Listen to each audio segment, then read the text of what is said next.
Are talking about The Rock being an asshole. I don't know how we even got here. I don't know either, but I know that he was like, he really thought he was going to like, the hierarchy of this DC universe was going to change because Black Adam was going to be so amazing and shit. And turns out it wasn't. And not only is he not the new face of the DC universe, they've scrapped the entire thing. Oh. I usually don't do this part first. I usually just start the... Yeah, but this way you're not distracted once we actually start going. Oh, I'll find something to be distracted by, probably. Here, let's go.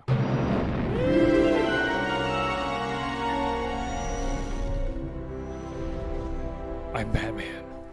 I'm Batman. Welcome back to Jedi Enclave. I'm Daniel. I'm Chris. And one or both of us could be Batman. We could not be Batman. You don't know. Have you ever seen us and Batman in a room at the same time? I will say, out of the two of us, I'm the one wearing the Batman shirt. That's true. So, welcome to our weekly live show. They are ordinarily on Wednesdays at 6 o'clock, except for probably the next several live shows because we're busy during the summer. Summer just gets weird. Because we're like, our live show isn't going to be like the normal time next week either. Because I have a gig, and then I think the next week after that we're seeing Indy 5, so that's going to mess up everything. And so, whatever, we're here now. I'm going to scoot over a little bit so I'm a little closer to you.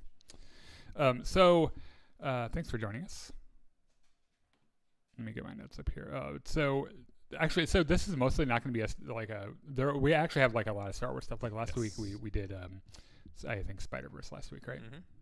We got some Star Wars news in the realm of Star Wars gaming, which was really exciting. Ended up something like really huge happened. Yeah, well, last week was not E3. It's the week in summer where every game company announces what they got coming up, and we finally saw Ubisoft's Star Wars game. Yeah, I think it was really funny how, I don't know how everyone didn't just, I don't know why everyone was like, why do we all do E3? Like, why don't we just do our own thing? Yeah. And then everyone just started doing their own thing. Because the E3 is the one thing that doesn't happen anymore, right? Yeah, E3 was yet another victim of the pandemic. Yeah, I think it was a victim of companies figuring out they could make YouTube channels. And that's all they need. Little column A, little column B. Also, some writers strike woes. Mm-hmm. That's going to affect the Star Wars universe quite a bit. And then you and I, just 2 hours ago, went to go see The Flash in theaters. And we're going to talk about that too, because we have thoughts. If you see me doing strange things, it's because Daniel's dog Jack has joined us. He's kind of and he's very cuddlesome. He's kind of an attention whore. So while you're here, well, first of all, thank you to Connor at the Star Wars Hub and Star Wars Veritas, our friend who runs a pretty cool thing over on Facebook. So go check that out. And while you're here, click like, subscribe to our channel, share the stream. The Discord link, our Discord link is in the description. Ordinarily we have Battlefront 2 after this, but we're not going to do that tonight because I am getting old and I am now tired. Seeing a movie, going out into the world and seeing people exhausts the fuck out of me. So like, we're going to do this. That just means you're an introvert. Yeah. That doesn't mean you're old. Yeah, I was about to say. In fact, you would know this better than anyone because you and I did an orchestra gig a long time ago. Mm-hmm. It feels like, and every gig that we did where I conducted, I would find the seat in the furthest back of the hall after the concert and just sit there and not talk to anyone because like I just needed to I hate people so much. So that's where I am right now. So let's get started on this. We're talking about Flash a little bit, which the Flash Batman Returns again is what I've been calling it. So are we just starting with the news? Yeah, I put yeah. So let's talk about Andor. Yes, I like that show. That is a pretty good show. So a Hollywood Reporter reported that Andor, the show, had a production cost of $250 million, which is insane. That's a shit ton of money. Yeah. It was unclear if $250 million was for both seasons or just season one, but either way, that is a shit ton of money. Yeah, I think it might have been 250. Well, it can't have been 250 million for just one. I don't know. It might have been 250 million. Is that you're talking feature length major like a theatrical release for a movie. I mean, it's less than what a Marvel movie gets, but like it's barely less. Is the thing. Yeah. Like well, let's see, what was the budget for, let's say, Spider-Man? Guardians 3. Okay. Spider-Man would be a bad example because animation always costs a shit ton. 250 million. Okay. Yeah, it's like that. Yeah. That's insane. Now, there's a part of this that really surprises me and doesn't really surprise me. The part that doesn't surprise me is that they filmed everything on location, and everything looked really fucking good, and they had some some pretty good cast. I don't know why my brain can't come up with the word cast, but like the cast members phenomenal actors. Yeah, but not just phenomenal, because you can be phenomenal, not very well known, and kind of make your way in a show like this. But they have like Stellan Skarsgård and fucking Diego Luna and Andy Serkis. Yeah, I mean, that's probably where 240 million went. It's just him. They're like, okay, we're gonna give you 240 million dollars, and we're not gonna put tracking dots on your face. He's like, I'm in. He's like, I would have done it for 24 cents. Yeah, as long as you just put take these fucking tracking show dots my off. fucking face. Please. I don't have a face that's pretty to look at, but I am a really good actor. Andy Gilroy was quoted in this saying that essentially he couldn't have made the show with any less money than what he got. Yeah, which makes sense when you consider the scale and like we were talking about the actors and the length of the episodes. Yeah, it makes sense. It would cost that much money just because it was like I'm sure the post production took a lot longer because they had to edit full length episodes, which I'm sure Disney Plus isn't used to fucking doing because all of their episodes are 4 minutes and that's it, and you're fucking done. Yeah. But yeah, they also mentioned that it's a deal that kind of happened in the initial boom of streaming, and that now that things have kind of collapsed a little bit, you probably couldn't get this done today. Yeah. For which we should be very thankful that it got done at all, because holy shit, Andor was really good. Yeah, the problem that they're going to run into is that people are going to now expect Andor season 2, which we know is happening, to be of comparable quality. Yeah. And to have comparably sized episodes, like full-length episodes, shot on location. Like, because you can, at this point, look, when season 1 of Mandalorian came out, I remember being flabbergasted by the idea that they were just sitting in a room with a TV as a background. Like, that's what it is. Yeah. It's a really fancy TV room. Really fancy TV, really fancy computers creating all the trees and shit. Yeah. But it's just a room with a TV in the background. Now that we've seen, like, Mando season 1 and 2, Obi-Wan, which was shot a lot on the volume. Like you can see the limitations of the volume. It's incredible technology, and it lets you do a lot of really creative things, but it has its limits. Right. It's like a tool. You don't use it for every single operation, but you use it where it's needed. Yeah. And they weren't using it where it was needed in like Obi-Wan. They were using it for everything. And after a while, the mirage kind of ends, and you're like, they're just sitting in a TV room. Like, what the fuck? So when something like Andor comes along, and they're like, we're literally in fucking Scotland or wherever the fuck they were.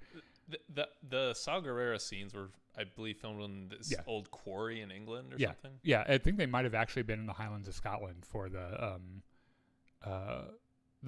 one. The heist sequence. Yeah, that might not have been. Yeah, I can't. They probably actually went to Daytona Beach for Space Daytona Beach. Yeah, put a goofy color grade on it. It'll be fucking great. Before we move on, Steven says the Flash was awesome. We have thoughts. We're going to be talking a whole bunch about the Flash after we're done with our Star Wars news. We probably have slightly differing opinions on this, but we'll talk about it. We'll get there. We promise. Chris says, "Thank you so much, Daniel, Chris, for your awesome Star Wars content. May the Force be with you. What are your thoughts on new characters for Star Wars Outlaws?" We're going to talk about Star Wars Outlaws we're gonna get there coming up here in just a second. Yeah. So some bad news. Brace yourself. I'm ready. In fact, we should maybe make a recurring segment called Writer Strike Woes, because I don't think that this will be the first time that this will be a problem. This could go on for a while. Yeah. So for any of you guys like following the news, the people who work as writers in Hollywood are in a union, and just like every union, the organization exists to make sure that the people they represent are fairly compensated and that their working conditions are fair. Without unions, we'd still have 4-year-olds working in coal mines for 18 hours a day or whatever. So what ended up happening was like you are paying our writers literally like just a little bit above minimum wage for the country's entertainment for huge projects like Spider-Man No Way Home or any big like Obi-Wan Kenobi. Name a movie or TV show it probably had a writer from this union, basically. Or famously, like a lot of really great late night shows that you watch, who are kind of the most embattled writers because they have to do something every night and they have to get it out quickly and everything. So and they also have to be funny, which is hard. Right, it is very hard. Yeah, that's true. Ask Jimmy Kimmel; they don't understand that. Anyway, I don't mind Jimmy Kimmel.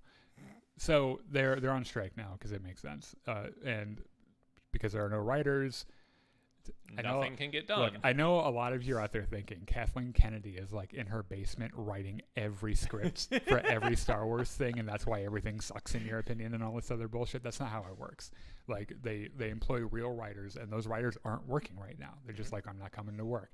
So they're marching in front of the offices with signs saying, "Pay us our fucking money." Yeah, and they deserve it. So there are some delays coming up.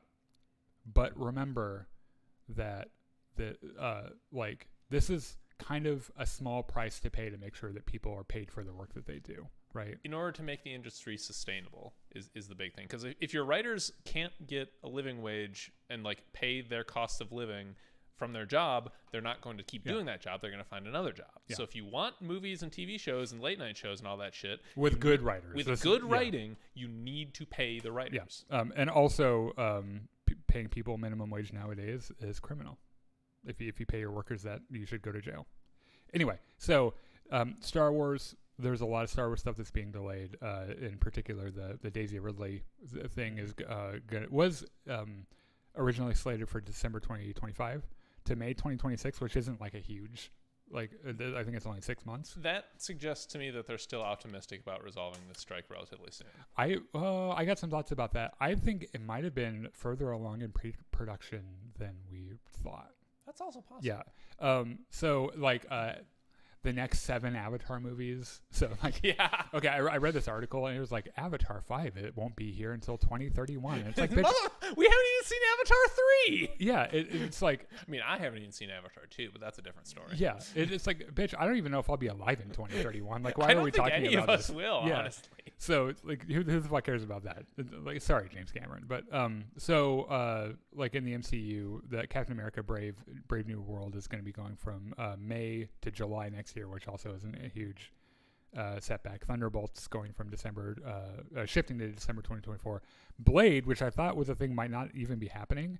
Apparently, it's happening in February 2025, and Fantastic Four is now going to be happening in May 2025. Now, here's the thing. The only one I memorized because it was so weird that it was being moved up instead of being delayed is Deadpool, which got moved from November of next year to May of next year, which means that it's basically done shooting. Yeah. Because you need writers through the shooting process for reshoots and stuff. Yeah. So look, if I were like a Mr. Burns, I'm very skeptical about this news because I think this might be like a ploy by negotiating leverage, like the studio's trying to turn the public against the writers. Exactly. Yes, I think that everyone's going to get real upset about, oh my gosh, I'm going to bitch about Star Wars when it comes out, but god damn it, I want it on time. Yeah. And like that's going to get everyone really upset at the writers when really they deserve a fair wage. And if I don't see another Star Wars movie for another 10 fucking years, I don't care. Like it's worth people getting paid to do the work that they're doing. So then we won't have Star Wars to bitch about for 10 years, and what the fuck ever. Maybe we'll learn how to stop bitching about Star Wars. Maybe the world would be better if we didn't have Star Wars to bitch about. Yep. So Steven says, let AI write Phase 4. Absolutely not. Absolutely not. AI does not belong in creative arts. I will be on the record of this forever. AI should not be writing things. AI should not be drawing things. AI should not be making music. Mostly because AI is really fucking terrible at it. Yeah. Also, the stuff it's not terrible at, it's very terrifying at, and I don't think we should be fucking with it because there are a couple of people I follow on YouTube that are like pretty smart. It doesn't mean they're right. I respect their opinion, and they're like sounding some alarm bells about AI that like they're not saying like, oh, that like the machines are going to rise up against us or anything, but there are some really subtle issues with AI that people aren't stopped. It's like we kind of run before we walked with it a little bit. I don't think people kind of realize some of the implications, and it's like some like kind of like how we ran before we walked with social media. Yeah. And now it's kind of fucked everything. Like it's literally fucked democracy up. So here's a fun story about AI. AI is not good at finding facts and reporting them to you. AI is really good at lying to you. Yeah. So there's this they lawyer. Enjoy it. I forget what country, but some lawyer who asked an AI search engine, you know, I have this case. Can you give me some supporting evidence? Oh, I saw. And the AI invented a bunch of cases and gave it to him. And the lawyer asked the AI, "Are these cases real?" And the AI said, "Yes, they're real." Yeah. So the lawyer put those into his brief, and the judge said, "Those cases are made up. Get the fuck out of here." Which is the equivalent of you going and turning in your final paper and having an AI having written it. Like that was stupid. Yeah. Like he's probably getting disbarred. Yeah. This is why AI might eventually do some cool things. It is not there yet. Yeah.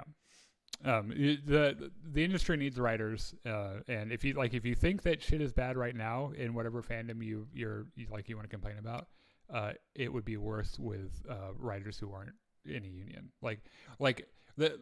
And this is why they haven't done this yet, because it would be kind of easy for them to be like, well, we just won't hire union writers, and the reason they don't do that, first of all, because of the backlash, because depending on where you live, maybe you're kind of force-fed this idea that unions are like evil or whatever. The country as a whole overwhelmingly supports them. So if it weren't for the backlash, what would end up happening is they would hire random fucking people who maybe have a writing degree or something, who maybe are good at writing a certain thing, but shouldn't be entertainment writers, and everything will just be really terrible. A really good proof of this is the last writer strike that happened was in the middle, I think, of Lost's run on ABC, and so whatever season that was, I think it was like season 3 or season 4, like some of the executives wrote a lot of it, and it's like the season that went into time travel and shit. It was really bad. Like it just pay them what they're worth, and everything will be fine. You can afford it. In other news, we talked about the Daisy Ridley film, and there are rumors, not super credible. ironclad, super credible, but from a source who has leaked things before, saying that Disney is looking at Idris Elba to play the villain in the Daisy Ridley film. Would be fucking great. I'm here for it. Yeah, Idris Elba is fantastic. You know, there was a campaign, a grassroots campaign to make him James Bond. I'd be here for it. I think it would be brilliant. He'd be really fucking good. So he was the bad guy in J.J. Abrams' last Star Trek film, I think, Into Darkness, and was amazing. I think as a villain is really, really great, and is also in this other movie where he's not a bad guy at all. But has he been in some of the newer Fast and Furious movies? wouldn't know. I've not seen them. But they there was this indie-ish movie that he was in about. I think I remember he was in some movie about a plane crash. Yeah, it's like these guys are in this movie, they're like horse riders. Okay. That they all have horses in the middle of this modern day city, but it's I think it's called Concrete City something or other. We are Concrete Cowboy. Okay.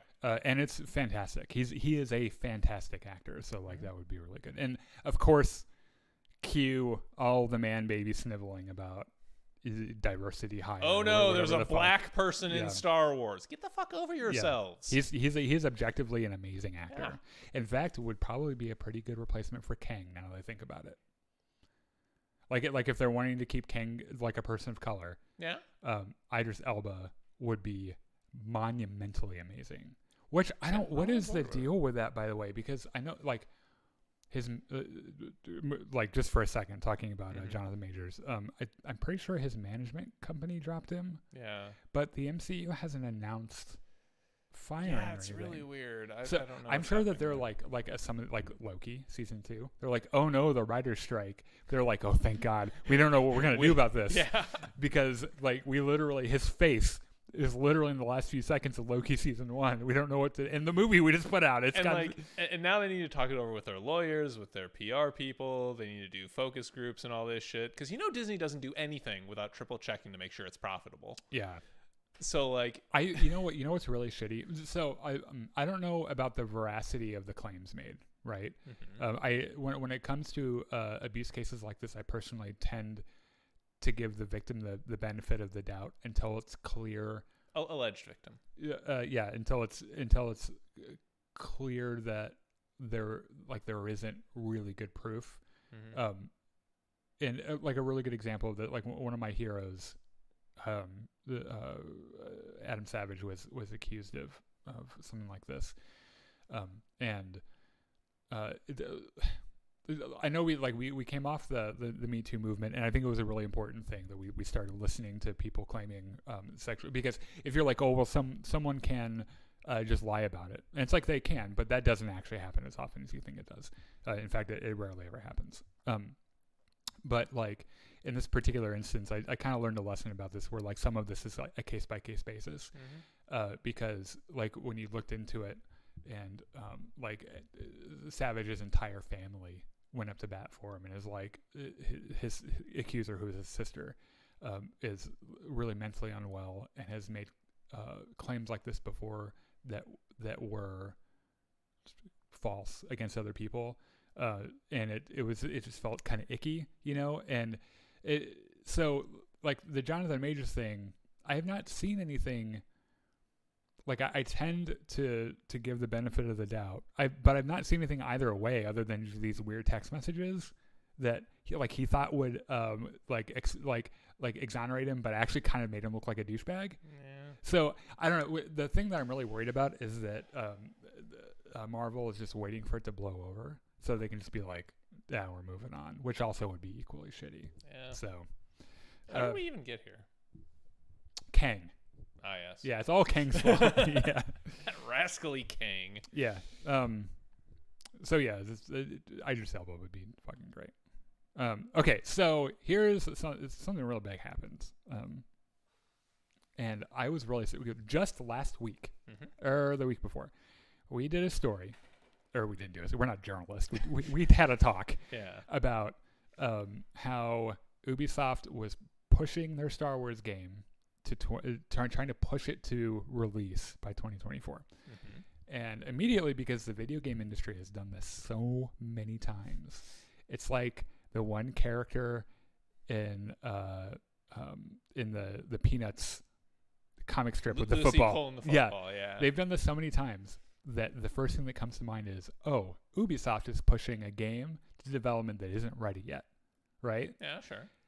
Because we didn't know how far, we hadn't heard much at all about this. We didn't even know the title, really. Right.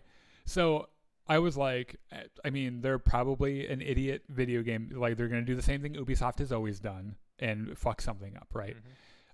So to make me an ass, the next week they're like, here's a gameplay trailer. Or not gameplay, here's a cinematic trailer. So on Sunday, during the Xbox show, they had the cinematic trailer. They showed a lot of games, by the way. Like, most of them I was like, eh.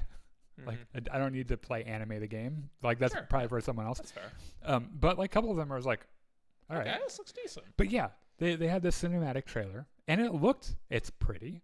It looks Star Wars. Yeah, and so I was thinking, okay, so since the gaming industry does this all the time with the football, where we see a really pretty cinematic trailer, and we get real excited, and the game comes out. And that's when they yank the football away. Star Wars Eclipse? Yeah, which we haven't even seen yet. Yeah. There are better examples of games like I think Alien Isolation, where the cinematic trailer was gorgeous. It was like, it looked so good. But when the game came, it was pure dog shit, and people got their money back for it. And they lied. They just they lied about it. So I was like, then Monday. Yeah, well, hold it, because I was like, all right. I've seen Star Wars Eclipse. We might never see that game. Yeah. So like, call me when when you have a gameplay trailer, and they're like, "Oh, we're putting a gameplay trailer out tomorrow," and I was like, "You're what?" Okay, now you have my attention because while you can cheat a gameplay trailer a little bit, there's less that you can hide in it, right? Yeah. So watch the gameplay trailer the next day. It was the very last thing in Ubisoft show. Right. I was like, you had to sit through 80 minutes of other shit. I was like, just why, to get into this. God, why are you making me watch? What was like the one game where Avatar the game? You remember that? Yeah, I didn't realize they're making Avatar. Yeah. The one thing, because I know there are a lot of Assassin's Creed fans out there, and I totally get it. Like I've never was into it. So when I saw the new one, I was like, whatever. So they made me sit through that whole fucking thing, and then I saw it, and I was like, I'll be goddamned. Yeah. That actually looks fucking good. Like, yeah. I'm sure they'll iron out some problems with it, but for the most part, I was like, that's a game I would buy, and I would play the shit out of that. And you have a button for your little dog cat thing. You tell them to go push buttons. Yeah, you can drop shit, which is kind of an evolution of like the BD1 thing, where like in Jedi Fallen Order and Jedi Survivor, BD1 can like toss you a healing stim, and you can like hack doors. Yeah. But wouldn't it be kind of nice to sick BD1 on someone? Yeah. Like, it'd be kind of cool, right? Yeah.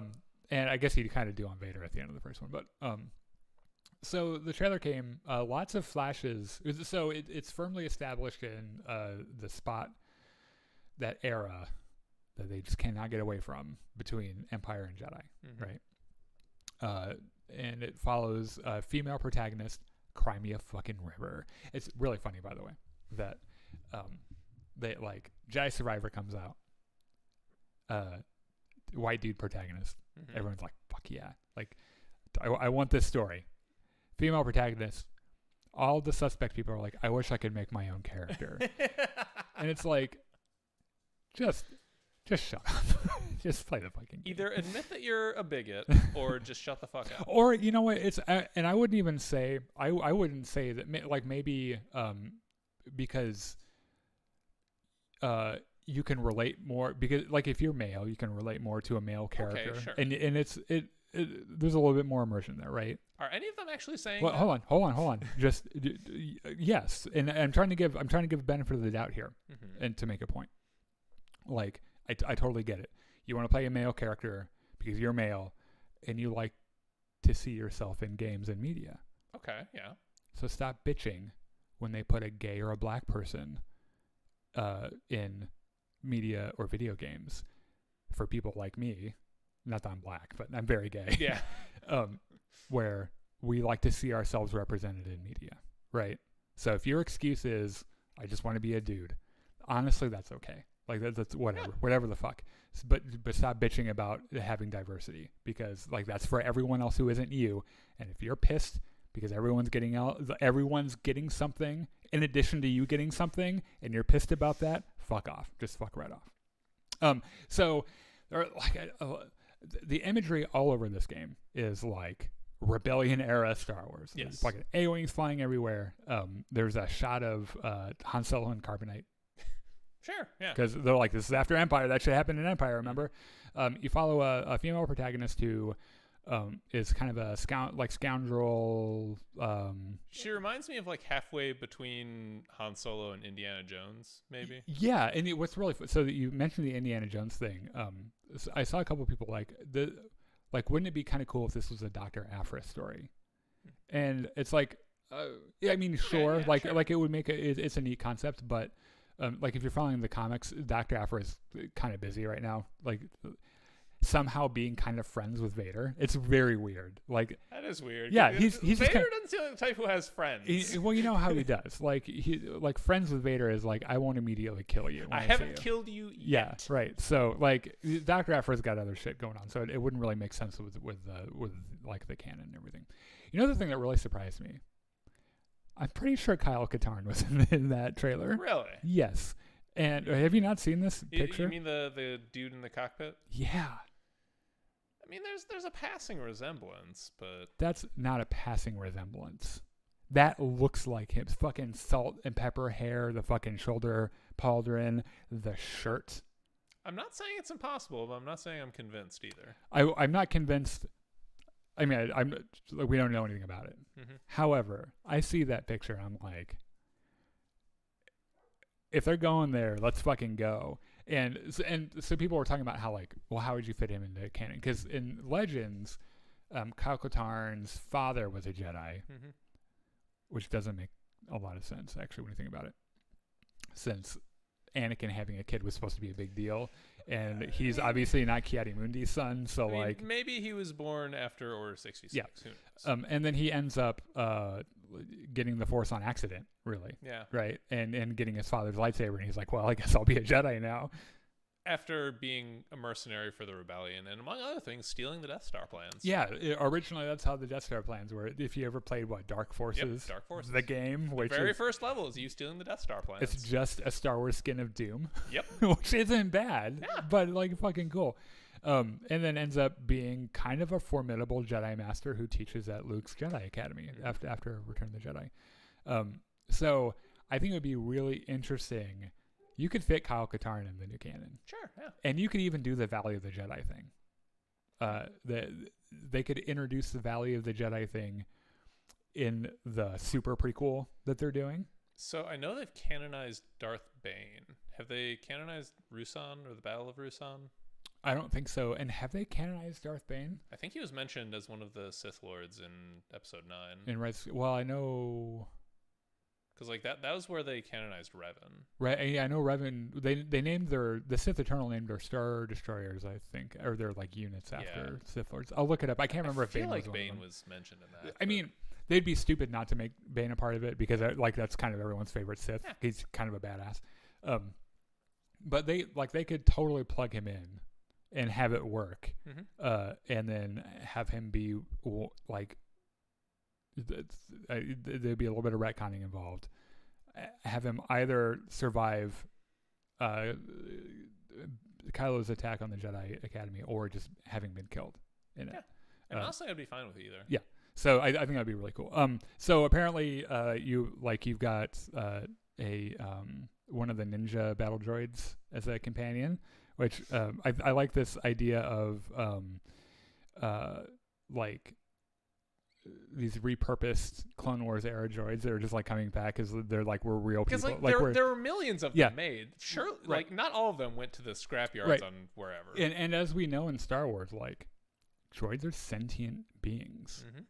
I don't know how they get away with. Which is kind of really fucked up when you think about it. It is because they don't like they really mistreat them. But like it's kind of cool to see one. He's like, I got a fucking duster on. Fuck you. Like.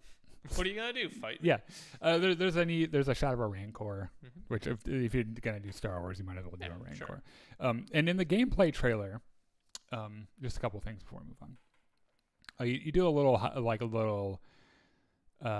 thing against the Pikes. You steal something from the Pikes. Yeah, you do a little sneak stealthing. You do a little shooting. You jump on your bike. You talk to your contact who's meeting an Imperial officer.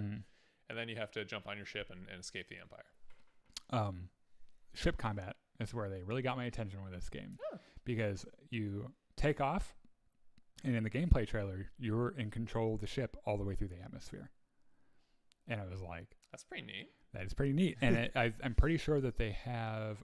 I might be getting this mixed up with Starfield, because Starfield had an entire 40-minute event.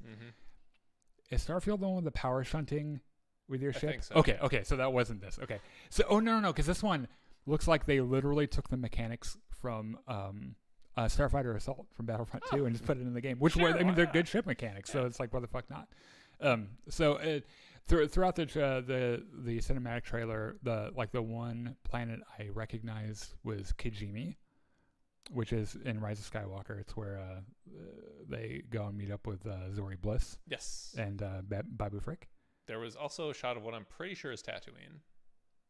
Or it could be any number. It was definitely a desert with some like mud structures. Yeah, I think it was Tatooine. Yeah. So someone pointed out that like there seems to be a reputation system, a la like GTA or like Red Dead Redemption. Yeah, like when you finish the first mission in the trailer, you lose reputation with the Pikes because you weren't stealthy enough and they knew you were there. Right. So like that, it's I'm like, all right, fucking give me this game. Seems pretty neat. Let me check on this before we move on. I really want better writing before I can ever justify more money. Yeah, it's the thing though, and I think I talked about this during our live stream last night. Don't take offense to this. I'm not trying to be a douche, but I'm not interested in people's opinions on writing unless they can use the right form of their. Like, I'm sorry, like, and I know it sounds a little elitist and it sounds a little douchey, but most 99% of people don't know what being a writer is like, and like, you know, if you go and write a Star Wars fan fiction, it might make you happy to do it, but in reality, it would really suck.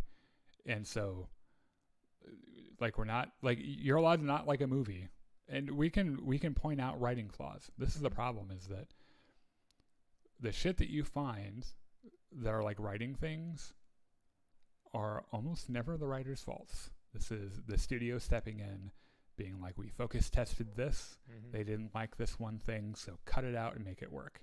And they're like, that's the thing that makes the entire rest of the story work. Yeah, that's the character's motivation. And they're like, fucking change it. Find a new motivation. Yeah. So like, if you don't know how it works, I'm not super interested in whether or not you think like writing is good or not. I found a plot hole in the Flash. Oh, I'm sure there are. Oh, yeah. I mean, it's a time travel thing, so it's like, I'm sure there are tons of them. And then Chris says, why is there a double standard for women Star Wars characters, but not in other video games or media like Resident Evil? Well, I think maybe first of all because Star Wars has the worst fan base in the world, but I'm not sure that this double standard is just for Star Wars. I wouldn't grant the premise that it's just for. I think it is everywhere. I think they got away with it in Resident Evil because the character has really big fucking tits. And that's how they get away with it in video games. Yeah. Laura Croft. What's the first thing you remember from the old school Laura Croft? Enormous turquoise polygonal tits. Yeah, I mean, there is a double standard. If you want a woman in your game, you have to want to fuck them. Otherwise, fragile gamer boys won't buy the fucking game, right? It's one of the reasons why. What is the PlayStation exclusive with the woman with a bow and arrow? Horizon. Yeah. It's kind of like she's pretty modestly presented, so of course they have a problem with her. And it's like the second, like the trailer for the second, or like artwork for the second game came out, and they're like, why does she have peach fuzz on her face? And it's like, have you never seen a woman before? Like, that's what they look like. they have peach fuzz. Like, that's the thing that happens. No Battlefront tonight. No. Nope. I'm too tired. Last bit of news. Yeah. Oh, do we have one more thing? Yeah. So you remember Star Wars 1313? Yes. That was the game that never was. Abandoned video game project by EA, rumored for years, finally canceled a decade ago. Jesus. Anyway. Yeah, it was before they sold Disney. Yeah. Or sold to Disney. So the director of that game to be Dominic Robiliard, probably mispronouncing that, just got hired by Skydance New Media, which is Amy Hennig's studio. Yeah, which I guess this game is still, I guess she's still doing a Star Wars game. Yep, that's the connection. Which I like. That's one of those, like, I'll believe it when I see it kind of things, because they've been talking about that forever. If they end up making it happen, then that's great. But it's worth noting that before it was shut down, 1313 actually did have a trailer, which looked really pretty neat. I mean, they had a gameplay trailer, like a playable like little piece of the game. It did. It looked fucking awesome. You can go on YouTube and look up the Star Wars 1313 trailer. It looks really good. Yeah. So yeah, it's a neat little connection. Maybe someday we'll actually see the game. Yeah. Or pieces of it. Kind of like in another game. That's probably more likely. Okay, so we just like a couple of hours ago went to go see The Flash in theaters, and we're gonna do a non-spoiler review, as we do for a couple of minutes, and I want you to give me, on a scale from 1 dead General Zods to 7 dead General Zods, how many dead General Zods 1 to 7? Yeah. You're thinking, that sounds awfully arbitrary. Sounds like you just made it up off the top of your head. I kind of am. Yeah, that's what I did. I mean, so sorry. I'm rounding from my out of 10 score, so this is about like 2.5. Okay, so it's either Dead General Zod or Batman Lightning Kite. But yeah, I would give this a 4 out of 10. Yeah. It was aggressively mediocre. I'm gonna give it what 10-year-old Daniel would have given you, Okay. and then what I think. Okay. 10-year-old Daniel would have given it 7 Dead General Zods out of 7 Dead Okay, yeah, that's General fair. Zods. I give it like 4 out of Okay, 7. yeah. Right. That being said, there was a lot of it that was like super mid. However, I was sitting there with a grin the entire fucking time. Okay, that's and it's fair, like, yeah. you entertained me. Mhm. So I think there are movies that haven't done that. So like, good for you. I will say Michael Keaton is very definitely the best part of this entire movie.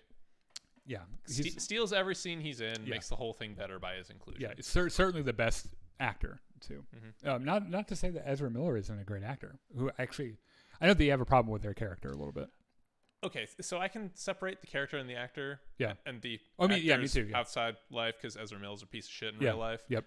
As an actor, Ezra Miller is quite good. Yeah. As a character, Barry Miller is aggressively annoying. Yeah. Like That's why I've never really liked the Flash. Yeah. If I'm being honest, like I've never really liked him very much. He's just like, you kind of got a less charismatic Peter Parker thing going on. it's like compressing the entire cast of Parks and Rec into one character. Andy Dwyer He's just from Parks and Rec. he's just so aggressively awkward all the time, and like it's kind of whiplash. Yeah. Because like sometimes he's super serious and trying to Yeah. get shit done, and then he's just so awkward the rest of the time. So that being said, there are a couple of moments where Ezra Miller gives some really good performances. Yeah. And it makes me really sad that they're in the position that they're in right now, because in a world where Ezra Miller didn't assault and sexually harass people, they would probably be considered one of our better like actors. Yeah. That being said, that's not the world we live in, and Ezra Miller is a terrible person. Should probably be in jail. And certainly should not be working. He should not be starring in films. And if all of the if all of the news about Ezra Miller getting help, and that this doesn't erase what they did, but hopefully they are getting help. And I hate that that's one of the things that impacted this movie, was just you could not be an asshole. So here we are. But I totally agree about the Michael Keaton thing. I think he's the whole reason I went to go see the movie. If they wouldn't have been like, here's a trailer, here's the '89 Batman theme, oh look, it's Michael Keaton, I'd have been like, I'm not seeing that movie. Yeah. Even if the Ezra Miller stuff wasn't there, because I just don't care about the Flash very much. I'm gonna be real honest with you. Mm-hmm. I don't like DC other than Batman. Really, I've never really liked Superman. Sure, yeah. To me, Superman's just always kind of boring. Yeah. Is it like none of the DC, and look, I know that like if you're a home, you're like a huge DC fan, I totally get it. And it like, they're like, you find the thing in that one character that like really resonates with you, and that's how they're written. That's how they're meant to be. They're like, they'll get someone out there, right? And I'm not trying to take that away from you. That's in your world, that's fucking awesome, and I'm glad that you enjoy that character. I don't like any of them really, other than Batman. And I think I like Batman so much because my dad liked Batman. I was just kind of like indoctrinated a little bit. I will say the actress they got to play Superwoman, Supergirl, Superwoman, whatever. She was really good. I liked her a lot too. What was her name?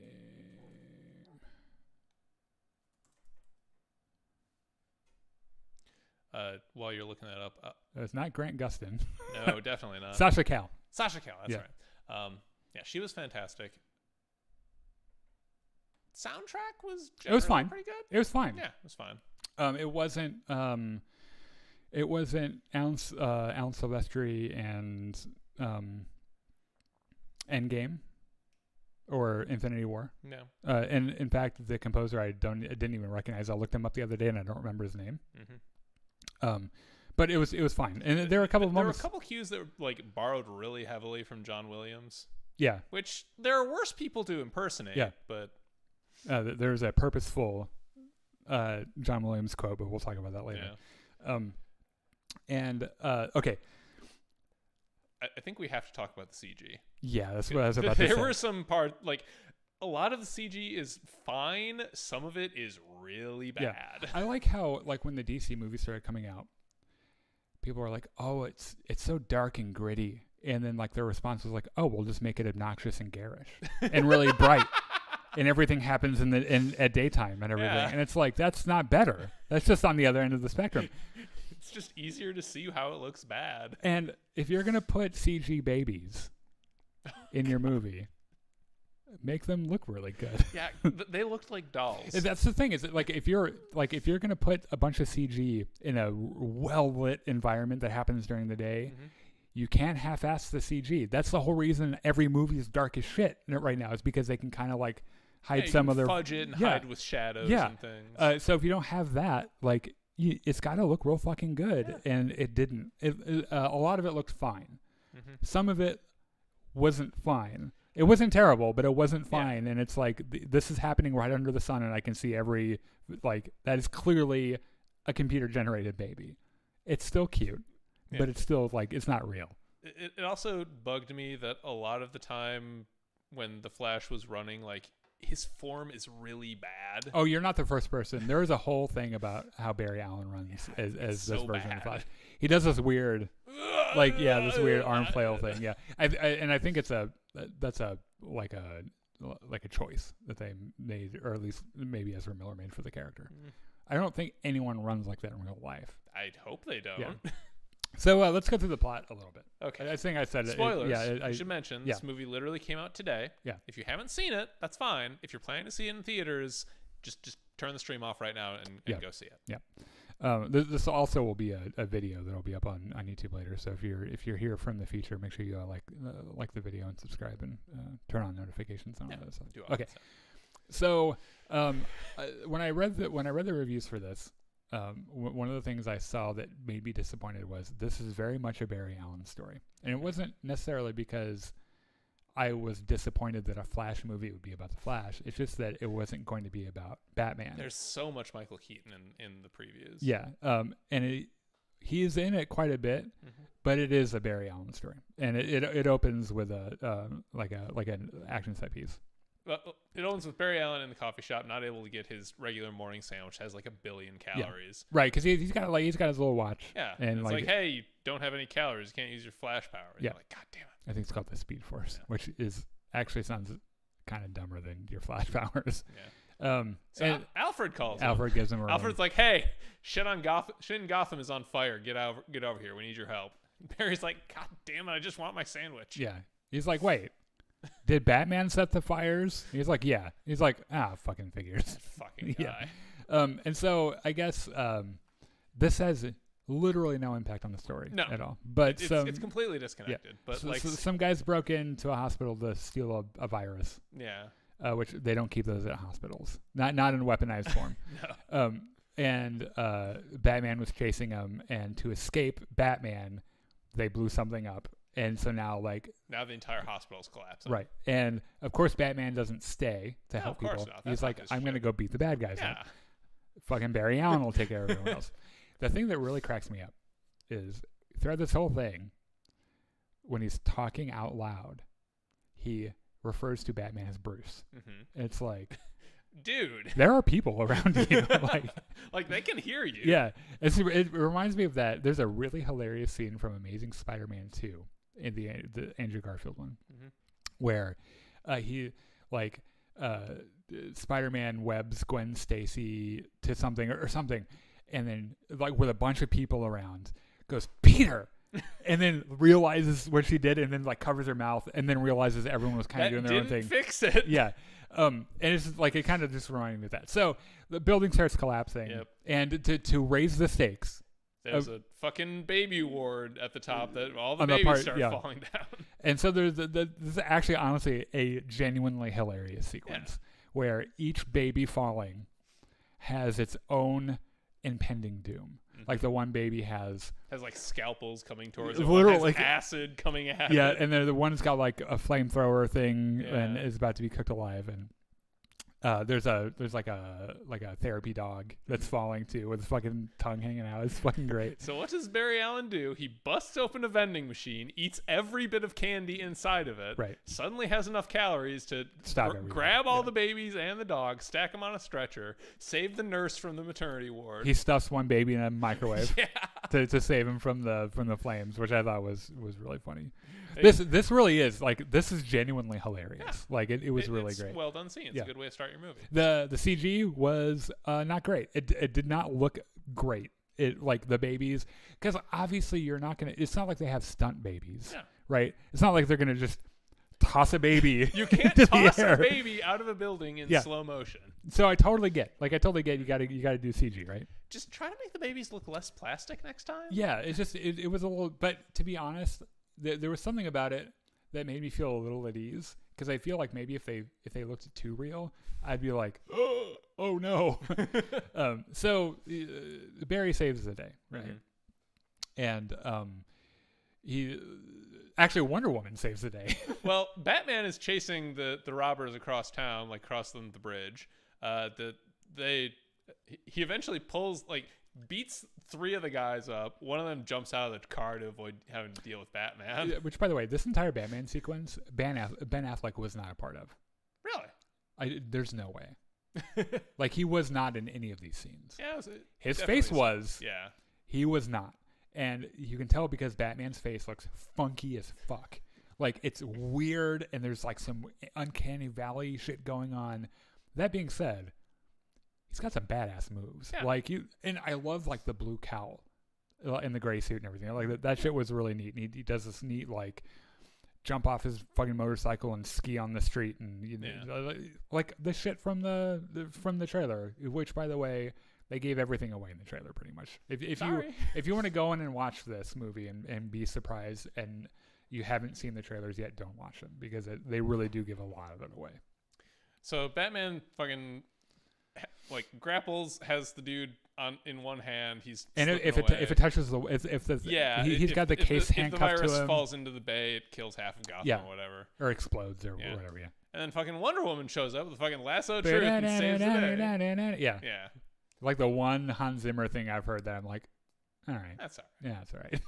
So she hauls him up on the bridge, and there's a funny sequence where Batman and the criminal are like spouting their truth. They do the lasso of truth gag, which they did in Justice League, but they cut out for the Snyder cut, of course, because it was a little goofy, and Batman goes on about how it's like, my ego would never allow me to thank you, and he's like, my dead parents, and like the criminal's like, yeah, I actually like had shit like that in my childhood too, and I thought it was really funny that like they're probably more alike than they, like the criminal and Batman are probably a little bit more alike than they thought.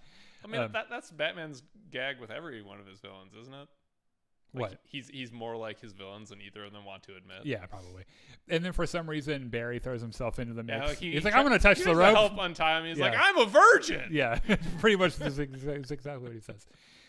So they save the day. Everyone's fine. No one dies. Mm-hmm. At least there are no babies that die. And there is a conversation. Well, he talks to his dad, who famously Barry Allen's father was accused of his mother's murder and is sent to prison.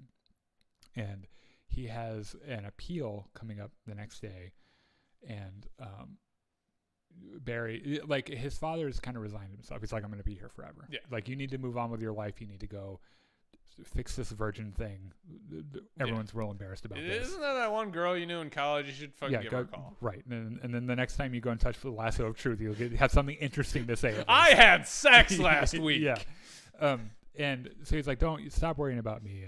And you can't. He's unable, because he knows, like, one of those, like, personal truths. He knows his dad didn't do it. And the thing that pops up a couple of times is that, like, the exonerating evidence would have been there's security footage that shows that that his dad was in a grocery store at the time his mother of the was murder, killed. right? But the footage doesn't show his face. Right. Because I guess Bruce Wayne personally writes an algorithm for a program and like restores this old archival footage they had. But his dad was wearing a hat, so you can't see his face in the store. And so he relives what happens to his mother, which I thought was actually one of those moments where it felt really real, and Ezra Miller's performance was actually really, really good. And so we kind of see what happens. We see the relationship between young Barry and his mother, and how like loving of a family he had, and just how like I think that maybe they hinted at the fact that maybe Barry feels carries some of the guilt, because when his dad tells him to call 911, he runs away, like he runs out of the house. So maybe he also thinks he's partly responsible because he wasn't able to get help or anything. Yeah. Which ends up leads to a conversation he has with Bruce Wayne.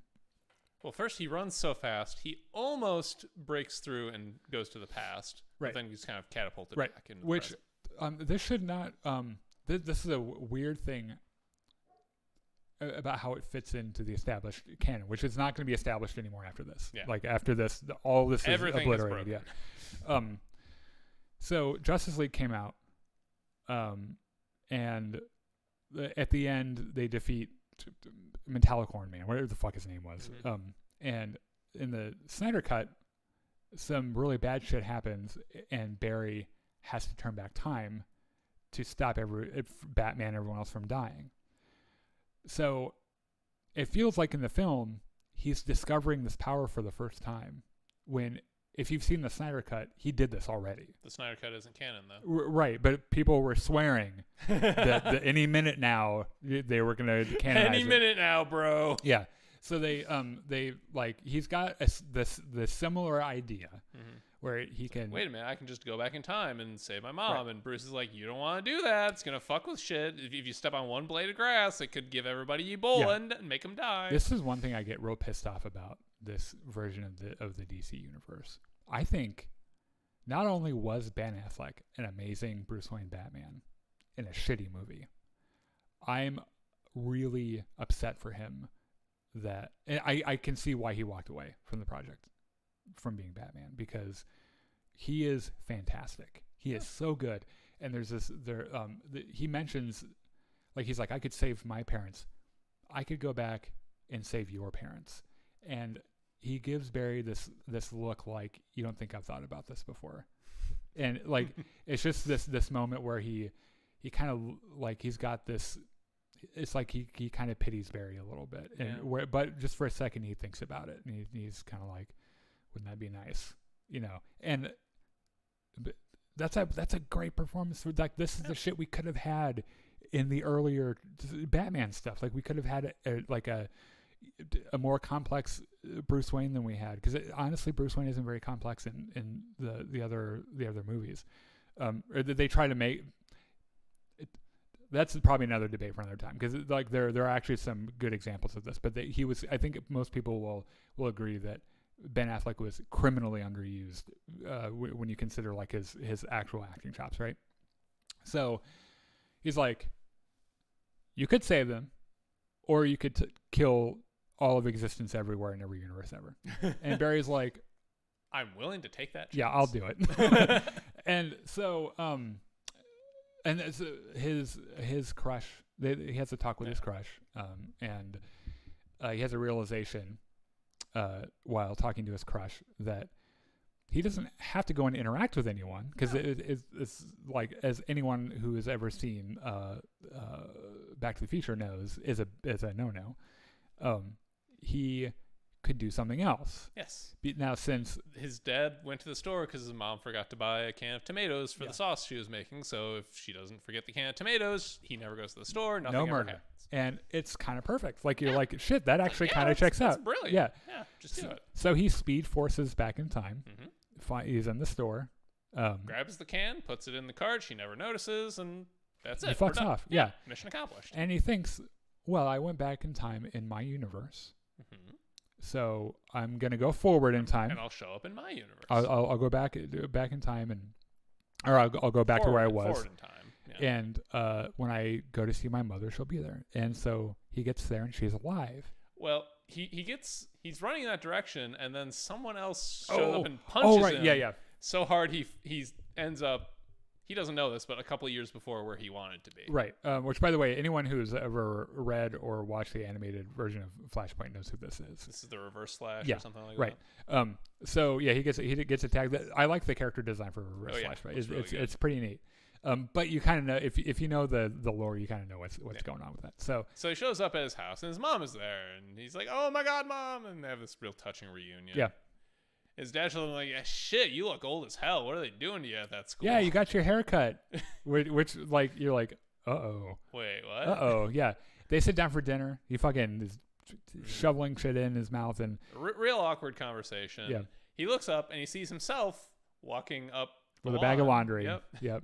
He's like, "Shit, I gotta go do something. Hang on." Yeah. Well, actually, what he said is, "I have to go shit." Which is outside. Yeah. Yeah. Right. So he goes and he like tackles himself. He tries to fashion a mask out of underwear so that like it wouldn't really be an interaction. Yeah. But it doesn't work because it's like that's obviously stupid. So they're up in his room, right? Him and his 18-year-old self. Yeah. And they're like, "Okay, so you're telling me that you're me but older and with superpowers. That's cool. I want superpowers." And Old Barry is like, "No, you don't. Yeah. This shit sucks." Yeah. Also, you seem like a total dipshit, and I don't think that would be a good idea. He's like, "Wait a minute. It just started thunderstorming outside. What day is today?" "It's the day you get your powers." "Shit, it's the day I get my powers. We have to take you to where I was when I got my powers so that you can get your powers." Right, because if you don't get your powers, all of space-time collapses. I don't know what happened. Right, yeah, he doesn't know what happened. I don't know how I get home. Yeah.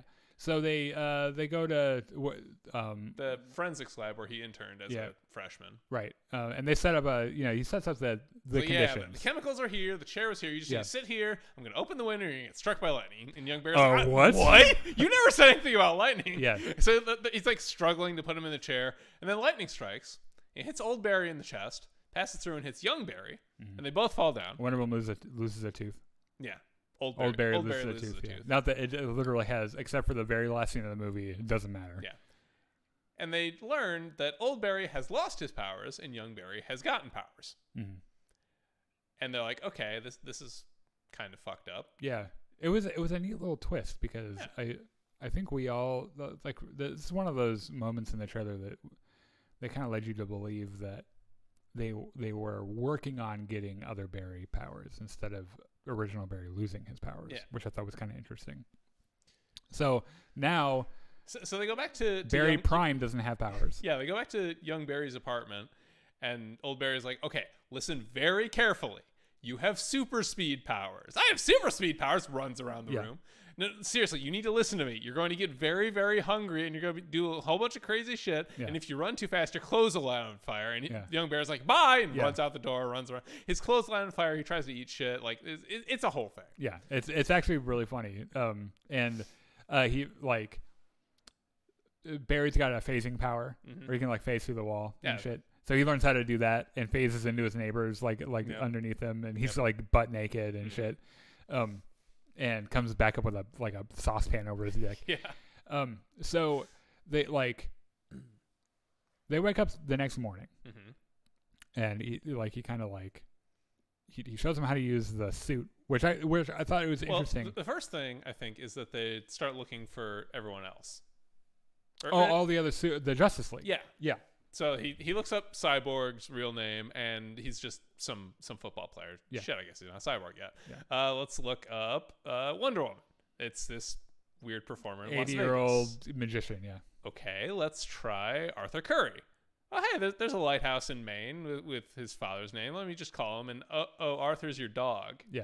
A great Tamara Morrison cameo, by the way. Oh, that's Tamara Morrison, really? Yeah. Oh, cool. Yeah, he plays Arthur's father in the Aquaman movies. Very neat. And his mother's played by Nicole Kidman? No, it's not Nicole Kidman. Well, anyway, so they have a sequence where it is Nicole Kidman. Oh shit. Well, yeah. Okay. So they have a sequence where Old Barry shows young Barry the suit and how to use his powers, and then General Zod starts invading. Yeah, because he's like, "Oh yeah, the day after I get my powers, General Zod shows up." Yeah, which is a really good connective tissue to Man of Steel. Mm-hmm. It's pretty much what the thing that happens in Man of Steel. General Zod shows up and he's like, fucking give me Superman or I'm gonna kill it. I'm gonna kill everyone anyway. I'm just gonna kill everyone. Yeah. And his plan was because if you've seen Man of Steel, his father hides a genetic codex in Kal-El's like DNA or whatever, and Zod wants to extract it and terraform Earth and turn it into a new Krypton. Yeah. In the process of killing everybody, all the humans. Yeah. So finally, Barry's like, "Well, shit. All right, I guess we gotta go find Batman. Let's just fucking go to Wayne Manor. We're gonna find Batman." Wayne Manor is this like weed overgrown, almost ruin at this point. Yep. So very familiar looking mansion. Yeah. Yeah. So the Barrys go inside and they're like, "Hey, Bruce, you here?" This is so fucking funny. Like I shat my pants. So like they're going through the whole house, right? And like you can tell this is not a Batman or a Bruce Wayne that's had an Alfred around quite a while, right? And they get to the kitchen, which is a beautiful old style kitchen, and they notice that like there's water boiling in a pot and shit, and they're like trying to figure it out, and like blurred in the background, you see a cabinet door open, and this long-haired, homeless-looking guy crawl out of the cabinet and start whooping their ass, like swinging from the chandelier. And like the one like he kicks the shit out of old Barry because he doesn't have flash powers, right? Young Barry is able to like speed force around it to not get hit. And lo and behold, like at the end of like he crashes into something, and it's fucking Michael Keaton, Bruce Wayne, Michael Keaton, Bruce Wayne, who's apparently been pissing into jars and like whatever like crazy old men thing, and they're like they kind of explain it to him. They're like Zod's invading. We need Superman, and there's a whole gag of it, like where he's like, "Wow, Superman's kind of on the nose." Like, don't you think? He fucking flies and shoots lasers out of his dick. That's kind of And so they're like, "This is how we stop this. This is how we save Earth. Is we go and find Kal-El. Do you want in?" And he's like, "No, pass. See you later." Well, gets up and walks away. First, he pulls out 2 dried pieces of pasta. He's like, "Okay, so this is what happens with time, right? So you change time, right? You think that just means that you made a slight divergence at that point. What that actually means is that you have changed both the past and the future." Yeah. And like he makes a little cross with him. Like there's this connection at this one point, but like you're not on your timeline anymore. Yeah. Pretty much what he said. His entire lecture is stop getting your quantum physics from Back to the Future. That's not how it works. Yeah. If it's anything we've learned about from comic movies presently, this and fucking Avengers Endgame, that's not how time works. Time works differently, right? So anyway, this is why I'm Michael Keaton and not Ben Affleck. Right. Yeah. So does it make sense now? And they're like, okay, but so do you want to help us? And he's like, no, I think I'm done now. I've eaten a little spaghetti. I am actually 109 years old, and now I'm kind of achy. I'm retired. Yeah. Get the fuck out of my house. There's a really great line about how he like Barry's like we need Batman, and he's like, no one needs Batman anymore. Gotham City's crime free, which as an idea is kind of crazy when you think about how much of a shithole Gotham City is, and the fact that Michael Keaton's Batman achieved his goal. He eliminated crime in Gotham City, and so that he just cooks pasta in his house now. That's just what he does. Yeah. And so he fucks off. And what's really funny is he doesn't even tell him to get out. He's just like, I'm going to a different room in this giant house. So Barry's like, okay, if Batman doesn't help us, fine. We'll just take all of Batman's shit. We'll just find Superman ourselves. Right. So they go to a hidden entrance, which apparently must be constant through all the universes, to a secret entrance to the Batcave. And so they go down there. And it's the fucking Batcave from Batman 89. And I swear to God, these scenes were written for me. Yep. Because every part of it is so familiar. And it's so fucking cool. There's a gag where he pulls the cover off the Batmobile, which is my favorite Batmobile. And it's literally just the Batmobile from 89. Yeah. And they turn the Bat computer on. There's a really funny gag where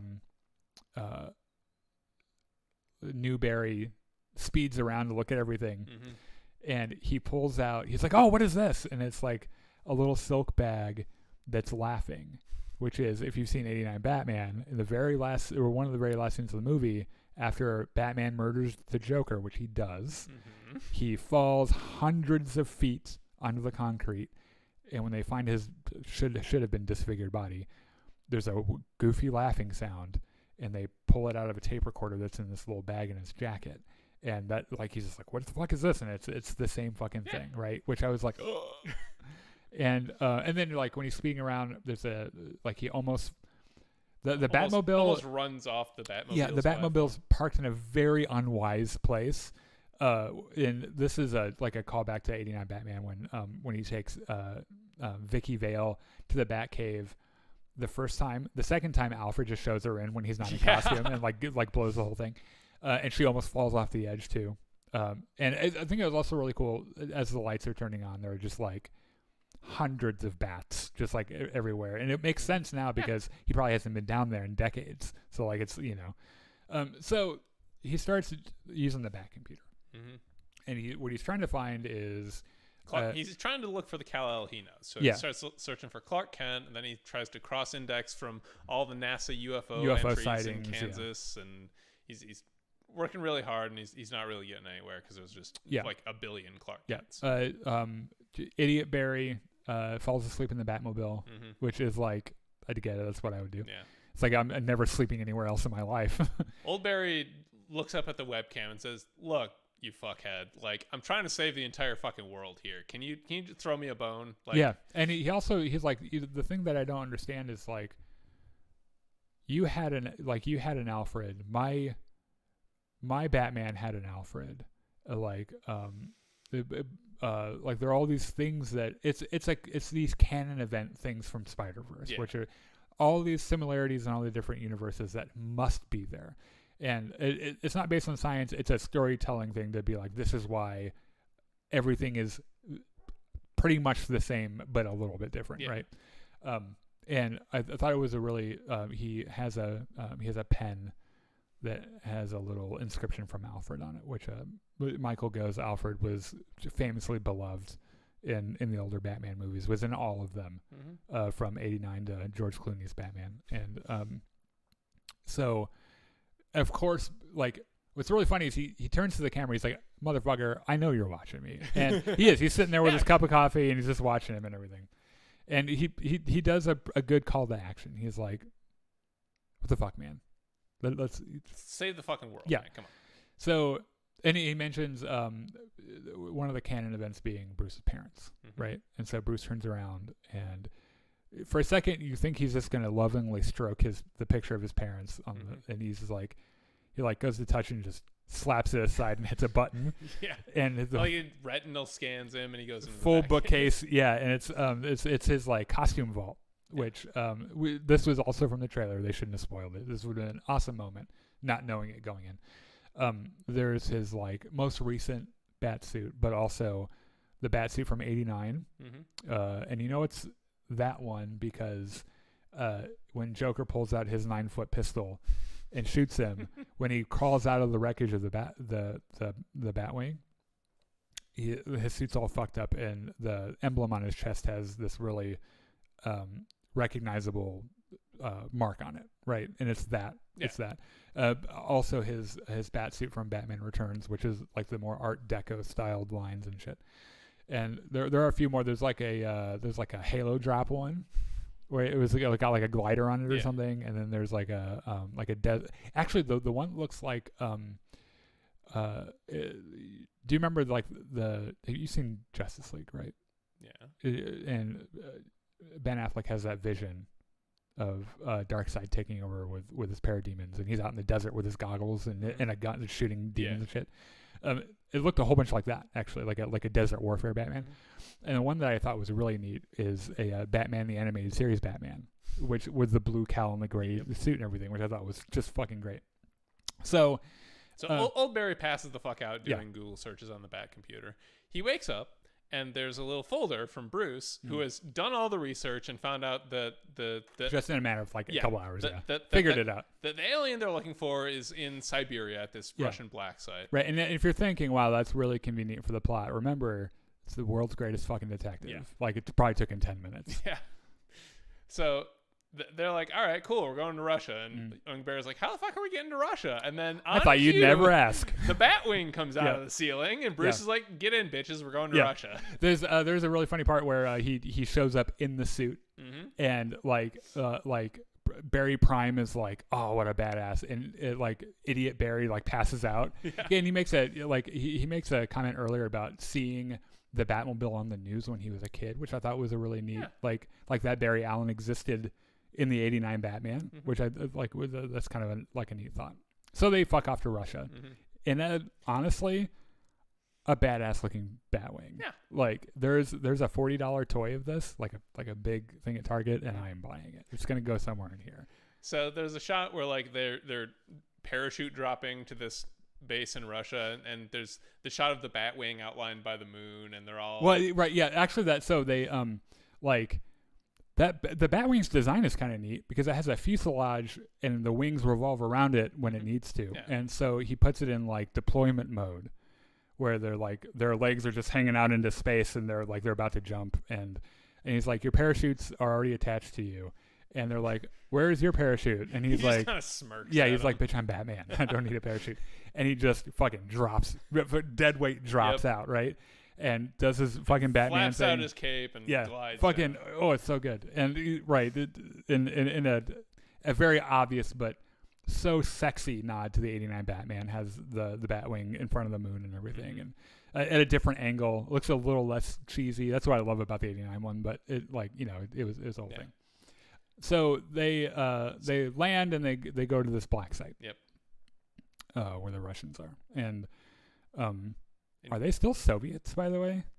Maybe.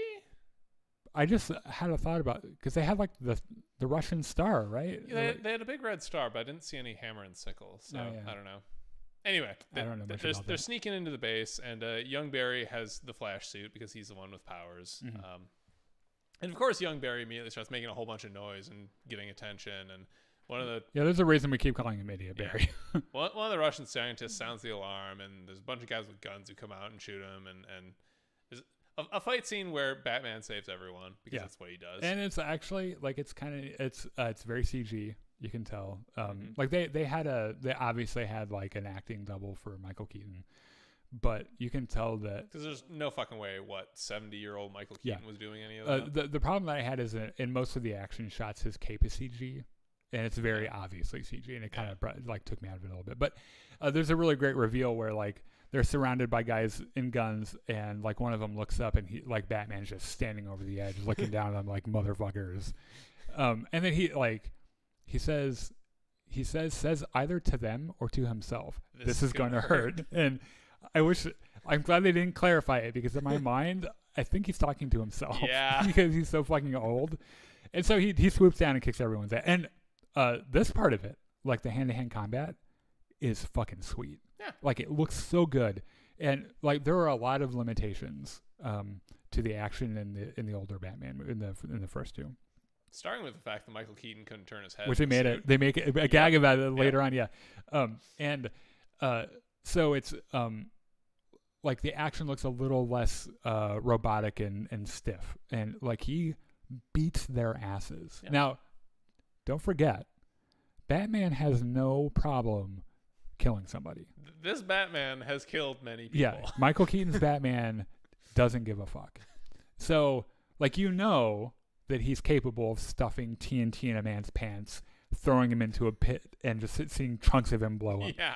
Or aiming all of your armaments on your fucking plane at one person and shooting every missile and machine gun at him, literally hoping to kill him, right? And some of his hand-to-hand stuff in the older movies looks like it's, it does what it's supposed to do. Yeah. Honestly, like the action was improved, and like that fight scene looked really good. Like he beats the shit out of him, and it's fast, and he hits really hard, and like if it were any other 70-year-old man, you'd be like, that guy's dead. But like it's fucking Batman, so like of course he's fine. Yeah. So they kick everyone's ass. They keep going through the base, and they find this like giant containment cell, and several scrotum jokes. Yes. Yeah. Batman fucking pulls out his pager, like plugs it into the console. It's a flip phone. Oh, is it a flip phone? Yeah, I think it's a flip phone. Yeah. And he starts like punching in a password and it's not working. And Idiot Bear is like, I got this, and types in every single possible combination using the Speed Force, and the containment ball pops open. And they go in there, hoping to find Kal-El. Kal-El, yeah. And they don't find him. What they find instead is this very emaciated looking woman. Yeah. Fucking spine showing through the shirt and everything, yeah. And Old Barry is like, well, shit, we came here, we found her, I guess we might as well take her, even though she's not who we're looking for. Yeah. So she's clearly in trouble. Yeah. So they get out. They start running again. They run into more security. Young Barry like punches a guy, but then gets shot through the knee, which would really fucking suck if your whole power is based on running real fast. Yes. So they keep running. Yeah, you need your legs for running. Yeah. They eventually get out. And, like, they stumble to the surface just as the sun is rising, and the sun starts to hit this very bad looking woman. Emaciated. Yeah. Yeah. And like you can see the skin tightening on her, and like some muscle regrowing maybe. And then a bunch of Russians come out, and they're about to shoot everyone. And then she just fucking pops up, starts flying around, beating the shit out of all of them, like throwing them 10 feet. Yeah. So the way they frame this, by the way, is great, because like the Barrys know they're fucked. I think that Batman notices that she's moved, and like both of the Barrys look at Batman. They're like, "What do we do now?" He's like, "Well, we try not to die." But his hand is framed in a way where, when he closes his hand, you see her floating there behind him, and it's like, oh, this is another thing they shouldn't have put in the trailer. Yeah, because it's in the trailer and it's badass. But I would have loved to see that for the first time in theaters, right? And they do. She's fucking Superman, right? Yeah. And they use the same style of movement and fighting for her that they use for Henry Cavill Superman in Man of Steel, which makes sense. Yeah, where it's very like it's not like Barry running fast, where he like everything slows down around him and he just kind of like slowly changes things. Yeah, she's just going really fast and hitting really hard. Yeah, she snaps from person to person, and you can't your eye can't see it, and all of a sudden people are just flying in the air and shit. And it's really cool. It's like one of the things they got right. Yeah. About the combat and everything. And so I guess they killed all the Russians. Like, yep.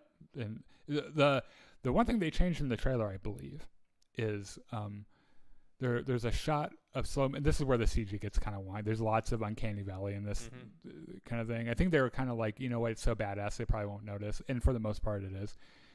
But in the trailer, there's a slowed down Batman going to punch a Russian dude, and then she just comes in and punches him instead. Yeah.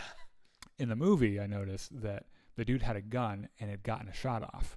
It was going to hit him in the face, and she hits the bullet and then hits the guy in the face. Yeah. And I was like, okay, that's actually kind of cool, because he probably would have been fucking done there. And she's like, well, I'm sleepy now, I'm going to take a nap. Yeah. And she passes out. And like, well, shit, let's just fucking go back to the mansion and try and take stock of what we got here. Yeah, so they do. Yeah. There's a sequence of Bruce Wayne like stitching himself up and like looking in the mirror and giving himself a weird kind of look. I knew the look as soon as he did it. It kind of clued me in on what was going to happen at the end.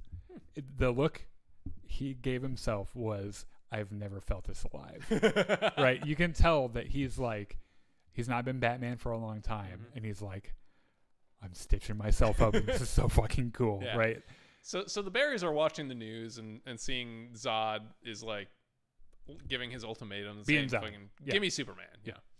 And then like the Supergirl is like sleeping on the table behind them, and she wakes up and is like, who the fuck are you? And they're like, we're Barry. Who are you? She's like, I'm Kara. Also, where's the sun? I need sunlight. Yeah.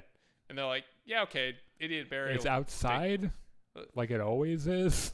Tell you what, Idiot Barry will take you up to the roof and we'll grab your cool suit and take that up too. This was around, like, I really had to pee. Yeah. Because I drank too much soda. I think this is right around where I got it for like 3 minutes. Yeah. Because I think that there's a good conversation that I missed between Bruce and Barry, right? Yeah. So let me think. So first thing that happens is up on the roof, like Kara is like floating in her suit, and she's like obviously absorbing all the sunlight, and young Barry's like, oh, you're solar powered. That's cool. You know, we're trying to go solar here because, you know, we're kind of fucking up the earth.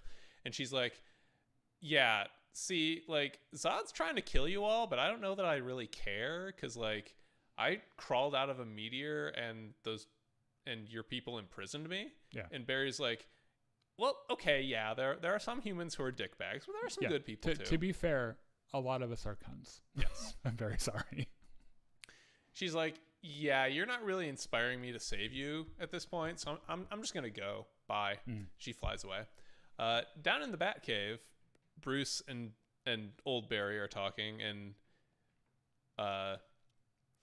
Bruce is like, let me guess, you're here, you fucking changed time to save your mom's life, right? And Barry's like, yes. Bruce is like, and you never told the other guy that, did you? And Barry's like, no, I didn't. Bruce is like, you maybe should, just to get that out in the open. And Barry's like, I don't really want to. And unbeknownst to them, young Barry is sitting like underneath the catwalk below them, having heard the whole conversation. Oh, okay. Yeah. Okay. That's the part I missed. Yeah. That makes another line later on make sense. Yeah. Okay. So Kara's flying around. She ends up at like seeing Zod meet the military for the first time, where Zod comes out and says, "Where the fuck's the Kryptonian? Yeah. You don't have him? All right, fine. We're just gonna fucking kill you all." And they start the war. And Kara's like, "Shit, that's not good." Yeah. So she goes back to Wayne Manor. Meanwhile, at the manor, Old Barry and Bruce are trying to recreate the science experiment that gave him his powers. Yeah. So Bruce is like, so let me get this straight. You want me to douse you in industrial chemicals and then strike you with lightning? Barry's like, yes. Bruce is Did like, I stutter? Yeah. this is exactly the dumbest fucking idea I've ever heard. I'm in. Yeah.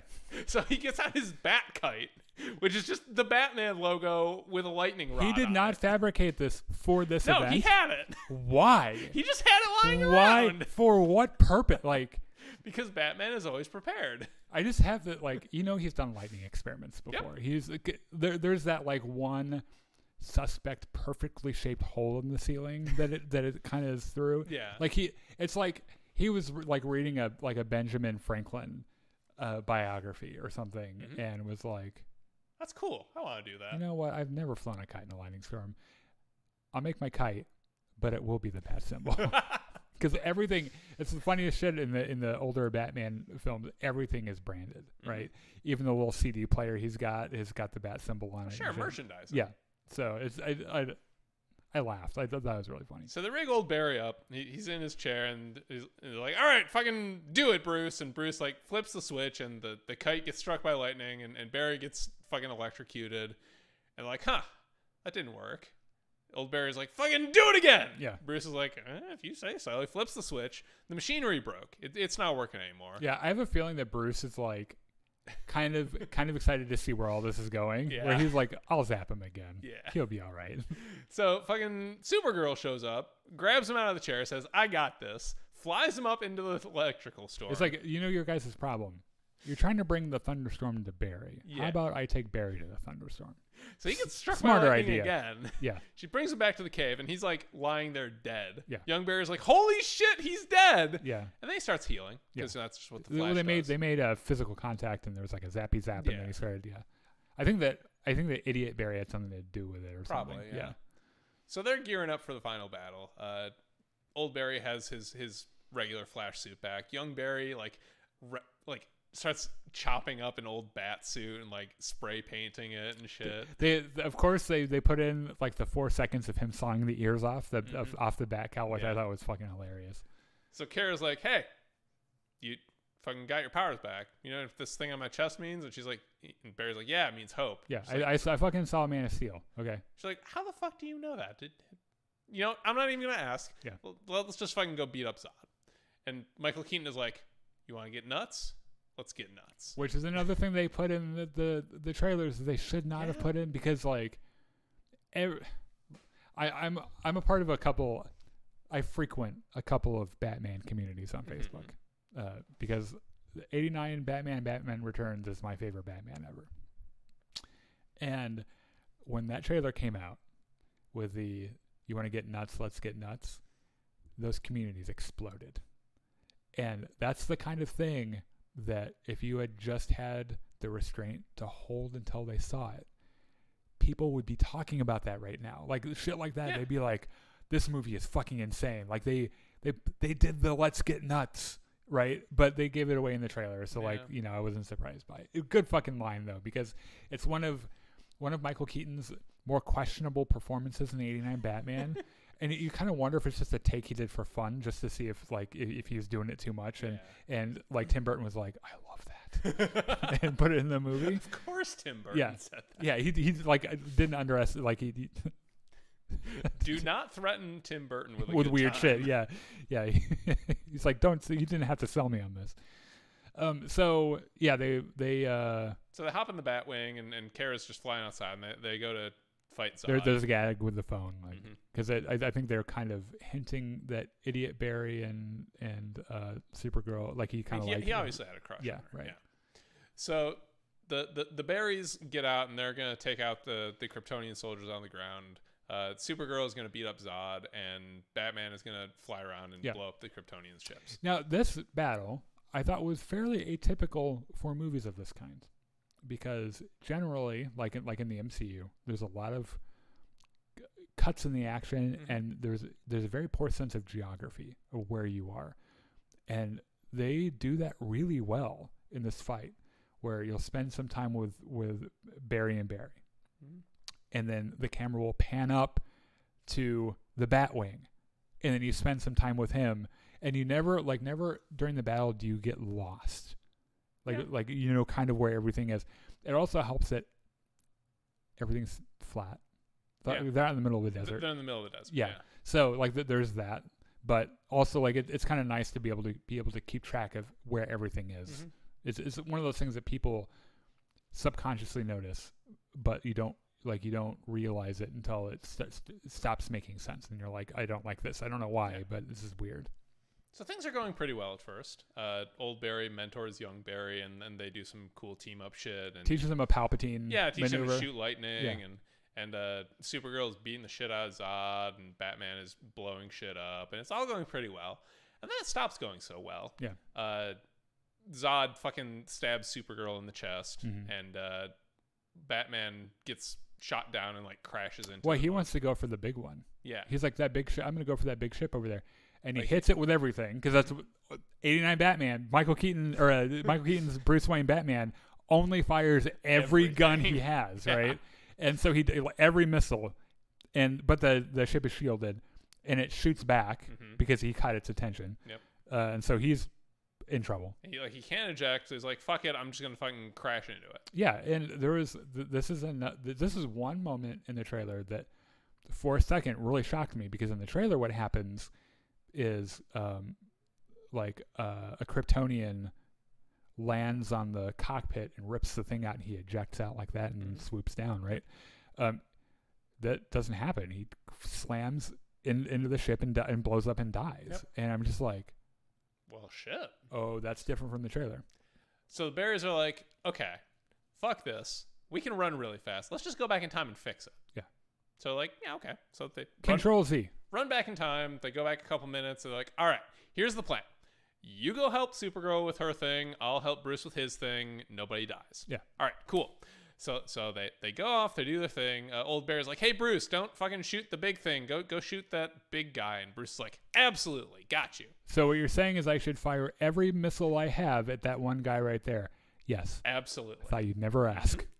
I'll get right on it. Fucking does that. Young Barry goes to help Supergirl and like does a tornado around Zod, and she's able to get some good punches in. Finally, Zod is just like, wait a minute. Gonna focus myself. Gonna listen. Oh, there you are. Yeah. Bonk. Yeah. And just everything goes badly again. Supergirl gets stabbed. Bruce gets killed again. And they're like, Barrys are like, shit, we gotta try that again. Let's go back in time. Yeah. And old Barry is like, wait a minute. Well, there was one moment where the second time with Batman, he has a really neat fight with one of the Kryptonians, where he's putting charges around him and shit, and like jumping it's the around. big guy, and he's like, planting bombs on him and spinning around him and all that shit. But he's a 70-year-old man, and he gets slammed into the ground really hard, and I could tell, like, he gets up because he's fucking Batman. Yeah. Like, he's like, no one will ever see him fall over, right? So he gets up, but I could tell nobody makes me bleed my own blood. I could tell the way he stands up and he almost falls over. I'm like, oh shit, that dude's hurt. Yeah. And they defeat him, and then it catches up to him, and he falls over, and he's clearly got internal bleeding and shit. And like Barry tells him, "I can fix this. I'll bring you back." And he tells him, "You already brought me back," which is that thought of him in the mirror.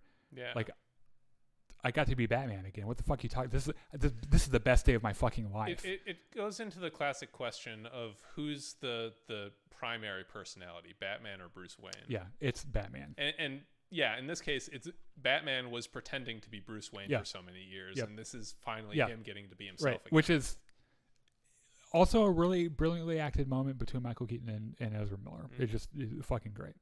And he dies, and it ripped my soul out because it, my favorite Batman. But I also went into this movie 100% certain he was going to die, so I was kind of steeled for it. So the Bears go back again, and this time old Barry is like, "Dude, I think this is actually narrative fate. I think you got to let this one go." Young Barry's like, "No, fuck that. I'm going to go change the past and fix everything." Yeah. So he goes back. You kind of see timey-wimey things happening all over. Stuff's kind of falling apart a little bit. Young Barry comes back. He's like, "Dude, where the fuck were you? I was trying to save everyone. Just you know what? Fuck it. Stay here. I'll go fix it myself." Runs back. More timey-wimey things happen. He comes back. "Dude, seriously, I got these like chunks of metal sticking out of me. Like, are you going to help me or what?" And it's implied that this happens a couple more times. And then things just start kind of breaking down around them. And you're going to have to... So what happens? Does Reverse Flash appear first, or do we see the other giant orbs of color? Well, that's Reverse Flash shows up first, I think. Yeah. Or maybe he doesn't. Tell us in the comments. I can't remember. But so yeah, Reverse Flash comes in, and he's like, I've been around for longer than you can possibly imagine, and I'm still trying to fucking fix this shit. I think he's been doing permutations of this fight forever. Like, just like probably an unconceivable amount of time. And like, Barry punches him in the face, and like part of his mask breaks off, and they're like, "Wait a minute, you have the exact same scar that young Barry just got." Yeah. Holy shit, are you? He's like, "Yes, we are the same person." Yeah. Which now it's like, what the fuck is happening? Like I've been trying to fix this for so fucking long, and now that we got 3 of me here, like we can do it. Just fucking come back to me one more time, we're gonna fix it. And Barry's like, "Dude, you have a problem." Yeah. Yeah, you need to quit. Like, look at what it's doing. Yeah, like everything around us is breaking down. Right. And then they start showing these individual universes starting to collide, which I thought was kind of an interesting. I think it's Christopher Reeve's Superman. Yeah, which is a really nice moment. I could see what they were trying to do with it because while the Christopher Reeve's Superman movies were super campy and they were products of their time. Yeah, they didn't catch on like Batman did in '89. People still really love Christopher Reeves. A lot of the reason because of what tragically happened to him after those films and how much of an advocate he was after that in his life until he died. And so there was, we were talking about this in the car. They treated it very reverently. They set John Williams' Superman theme, and that canon's version of Supergirl is also there. Because there is a terrible Supergirl movie that not a lot of people know about, and it's fucking awful. But there she is. Yep.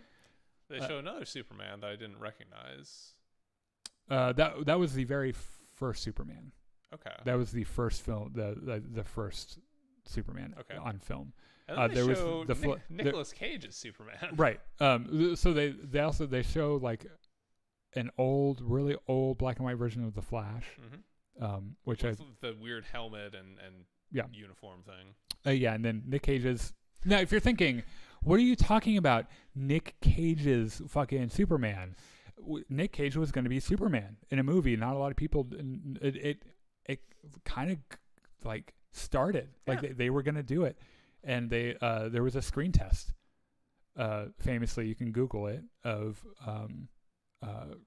Nick Cage with his long straggly hair in a super suit with his fucking chest hair sticking out the top, and you get to see him fighting a giant spider with his little curly fucking chest hairs poking out of his suit and shit. You see the Adam West Batman in one of the orbs. There's I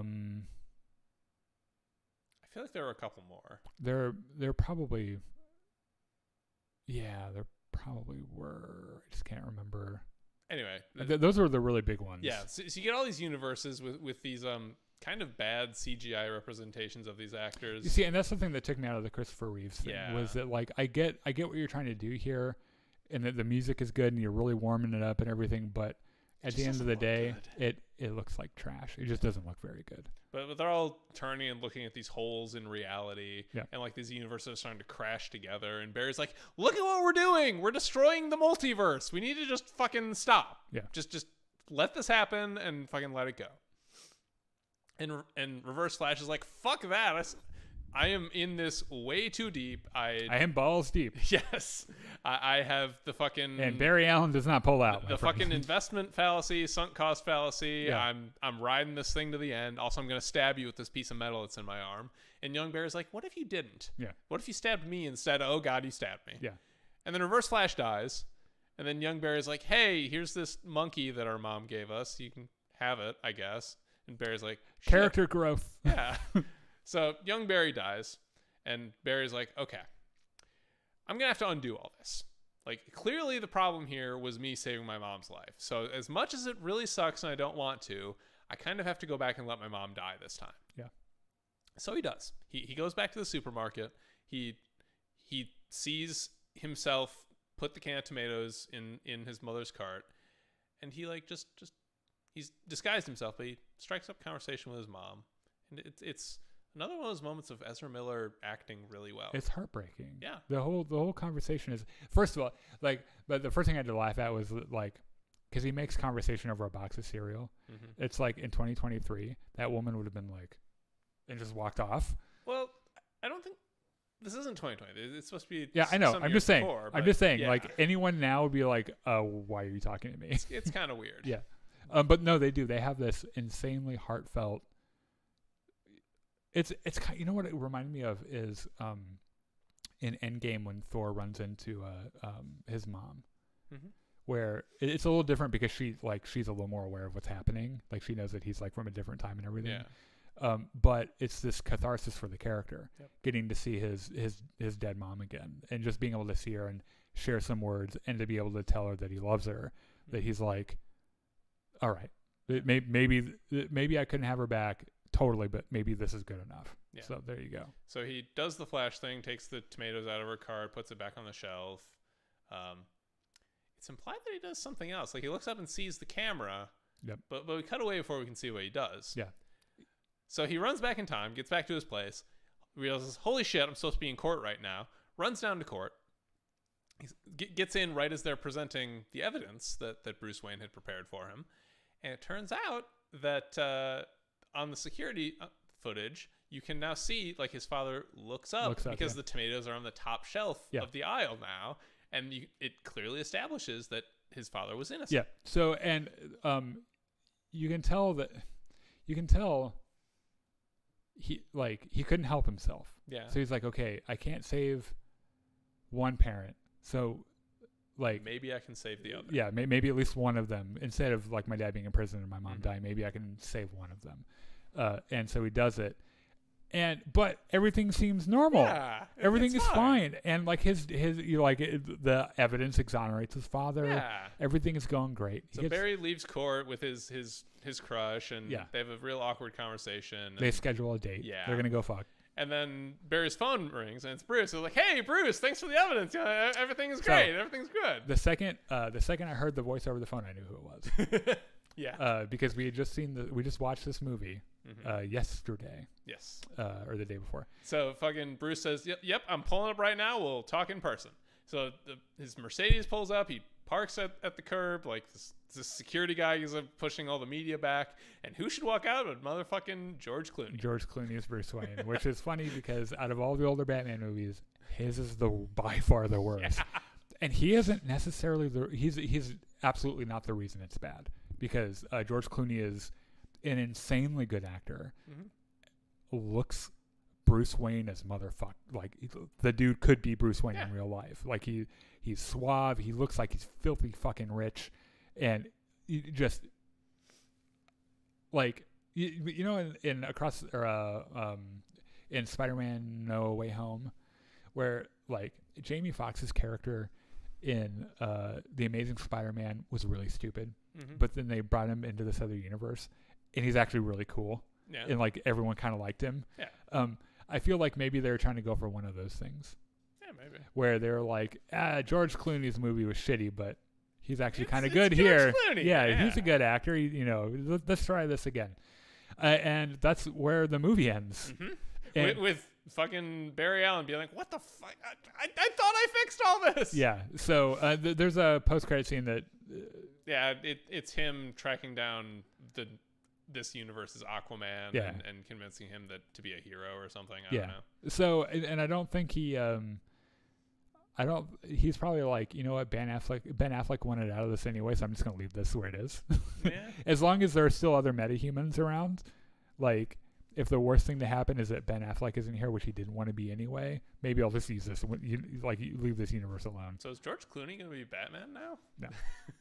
No, they're done with this. Oh. Like the one of the trailers we saw today was Blue Beetle, Mm-hmm. which is like the first property in the James Gunn re-slate of okay. DC. So this was really just like the epilogue of the old Yeah. DC. you know why they did it is I think they were like, if this movie makes tons of money, if it is a huge commercial success, then we'll do more. And maybe we'll bring George Clooney back. I don't think it will be. I think that Yeah. it's, I don't know, man. It's, I was going to say this during our spoiler-free thing. They pumped expectations up way too high for this movie. There were respected people out there talking about how it was the best superhero movie since Dark Knight. It really isn't. It's not. And It's not even the best Batman movie since Dark Knight. yeah, Well, Dark okay. Knight Rises is better. Yeah. But like, I don't know. We'll see how it does this weekend at the box office. Maybe it. So the critical score on Rotten Tomatoes is low. It's not super low, but it's not great. yeah, it's like 60 something, or maybe 71. But the audience score is like 98. So this could be one of those things that by word of mouth, maybe a lot of people get really excited for it. My partner John. Yeah, he said he had a great time. He loved it. He really loved it. And so like, maybe that people will be a little less hard on it than we were. And if it makes a shit ton of money, you heard it here first. They will make another one. Like there will be George Clooney Batman somewhere. So anyway, we're never up this late for our live show. We had unlimited time. Yeah, and we that's used true. it. I wasn't worried. At first I was like, oh, we got to go play battle. Oh yeah, right. So anyway, thanks for joining us. We really appreciate it. I will be back here tomorrow night at 7 for some Battlefront. So check us out there. I would love to have you. It'd be a lot of fun. And then our live show next week will probably be on. We'll talk about it. It won't be on our normal time, but we'll let you guys